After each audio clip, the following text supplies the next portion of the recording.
You just put it in your mouth guard. That usually means we're not gonna, you know. Oh, we can still fool around. Really? Let me just get my head around it. Honey, it's fine. Let me just Yeah.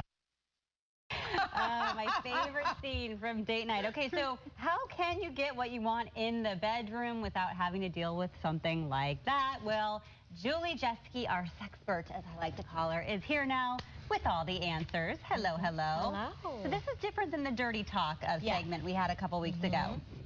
So this is about asking for what you want. Right.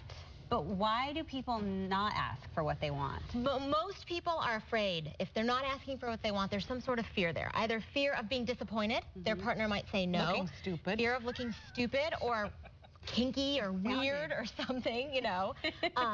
Fear, shame, like fear of being disappointed, like maybe it'll happen, but it won't be very good.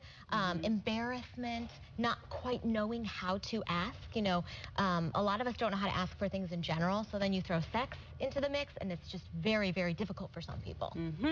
Okay, so, you know, what are some things that people might be afraid to ask about, like specific things? Yes.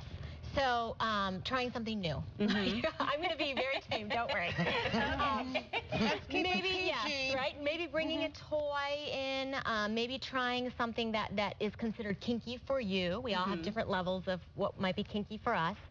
More foreplay, something that might being kissed in a different place. You know, it's mostly about trying something different, having something happen longer or shorter than it's happening. All right, so how do you get over the fear and learning to ask? Yes. So the first thing I would recommend, kind of like an easy way to ask, is to have a conversation with your partner. And a great way to do it is to start with, you know, the other night when we were fooling around, I thought this was so sexy. What did you think about it? And then when your partner's responding, and is there something else that you would like to try that we haven't been doing? Because then that opens the door. And if someone else says, oh yeah, I'd really love to try this, then sometimes it's easier to say, oh, and you know what I would like to try is this. Is that something you should do, like, in the bedroom or no? Yeah, that's neutral a great ground. Yes, neutral ground, away from the bedroom. Is that weird though? Like, because I would feel like that ruins the spontaneity of it all. Like, if you're maybe let's have a discussion about don't Meet me in conference room B. I feel weird about But if you're doing it, if you're like sharing a glass of wine and you're sitting maybe on the back patio and you're just kind of enjoying your day, and then you're like, hey, what happened last night was really sexy. That's not weird. You know, if you're not being kind of clinical about it, but actually having a conversation about it. You don't want to do it while it's happening. Like, oh, what you're doing right now, I don't like. You know, what I'd really like is for you to do this. All right, I have a question about that.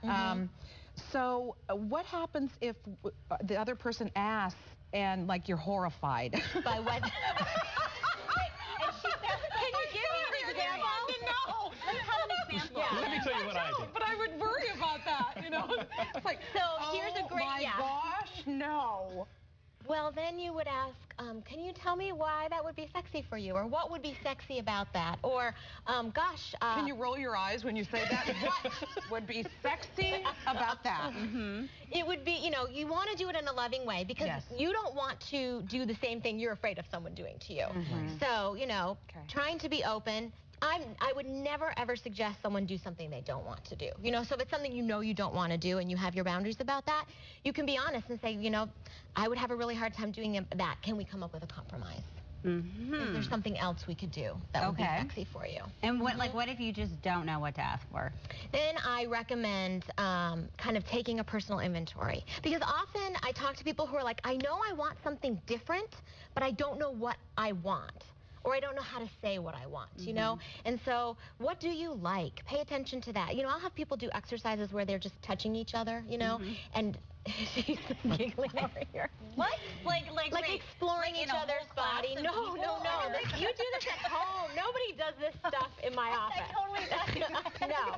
We talk in my office, and then they go home and do homework. It's a practicum done So you would go home, and I would say, take, you know, 5 minutes and touch your partner's body, and say areas that you like and areas you don't like. And so you learn what you like, you know, because sometimes we just don't know. If we haven't tried it, we don't know if we will like it or not, you know?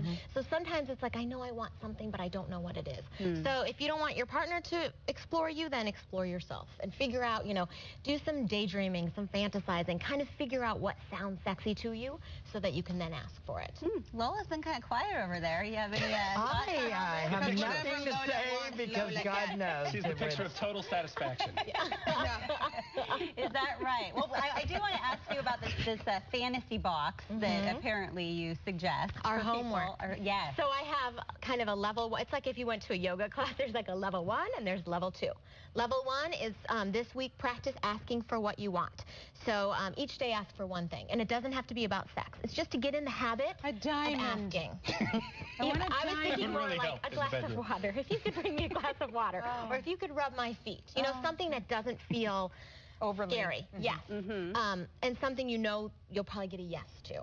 And then level 2, for people who kind of want to take it to the next level, is to create a fantasy box.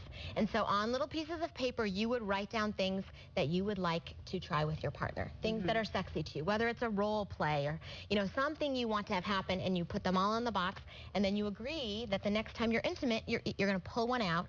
Oh, that's a and neat ask idea. out Oh my what's gosh. in the box. What if that ended up in your husband's lunchbox? He will rush home from work. See? Yeah, that's right. Mission accomplished. So we are starting something new here at Studio 6 with our favorite sexpert here, Julie Jeske. We want to give you the chance to ask her any relationship questions. So send your question to studio6@KOIN.com. And then the last Wednesday of every month, Julie will answer them. And she always has interesting answers. Cannot And wait. see, this might be a good way. Ask us. Ask me, and I'll help you ask for what you want. Okay, thanks, Julie. you. And I hope Lola can, you know, fan. It's a tropical vacation 3 times a day. That's all I'm saying. Do you get that? No. Okay. You got to hang around Lola more. Oh, she's talking about menopause. Hot flashes. Power surges, whatever you want to call them. Thank you. Gotcha. All right, we'll be right back with more fun stuff. Stay with us.